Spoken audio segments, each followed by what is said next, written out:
He was Israel's Elvis, a Yemenite kid from the slums who became the king of Mizrahi music and died alone in a prison cell at 32. Zohar Orkabi was born in Rishon LeZion's poorest neighborhood. 10 children, one tiny house. His father drank, his mother cleaned a military base for a living. At 13, he dropped out of school, painted houses, worked construction, tried to keep the family afloat. At 17, he married Bracha Tzvari. A year later, their son Gili was born. Zohar still painted houses, but dreamed of music. He recorded his first single, changed his name from Orkabi to Argov. It sounded better on the radio, but nobody played it. Then came the darkness. He was arrested and convicted of rape, sentenced to 3 years. When in prison, the rest suspended. At his trial, he said, "There's no girl who doesn't give. You just need to know to take." The judge wrote that his attitude towards women was fundamentally wrong. He served a year, got out in 1979. Broke, blacklisted, and desperate. He found work as a driver for Tzlil Ha'ud, an Oriental music band. One night after a show, he asked to sing. They let him. The crowd went wild. Guitarist Yehuda Kaiser heard that voice, deep, aching, unforgettable, and offered to produce an album. Elon came out soon after, recorded live in a Jaffa club on simple tape. It was an underground hit. April 10th, 1982, everything changed. The Mizrahi Music Festival in Jerusalem, live on national TV. Zohar performed Haperach Begani. He won first place. Overnight, he became a national sensation.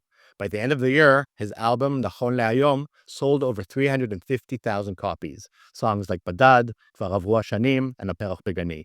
Mainstream Israel, the same Israel that once ignored Mizrahi artists, was now calling him HaMelech, the king.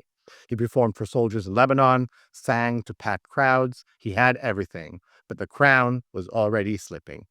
Late 1982, U.S. tour, Los Angeles, New York. Someone handed him crack cocaine. He took one hit and was never the same. "I was stolen," he later said. "I felt like I wasn't functioning."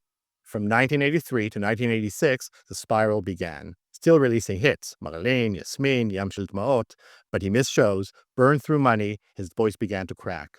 Friends tried to help, rehab in Jerusalem, clean for a while, then relapse, again and again. 1987, his final album, Haderech HaBrucha.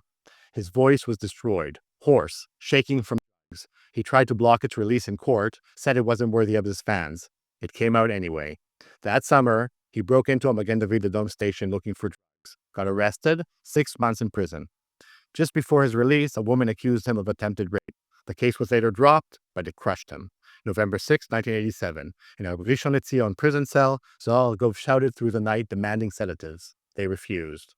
Around 4 a.m., he tied a blanket around his neck, looped it over the bars, and hung himself, feet still touching the ground. By the time they found him, it was too late. He was 32. Thousands came to his funeral. They broke through fences, shouted at the police, blaming them for his death. The state refused to honor him. Not an educational figure, they said. But every wedding, every radio station, every karaoke bar in Israel still plays Haperach Begani. He was a convicted rapist, a drug addict, a broken man, and a voice that changed Israeli music forever. He rose from nothing, became everything, lost it all. The king who died in a cell. Now you know.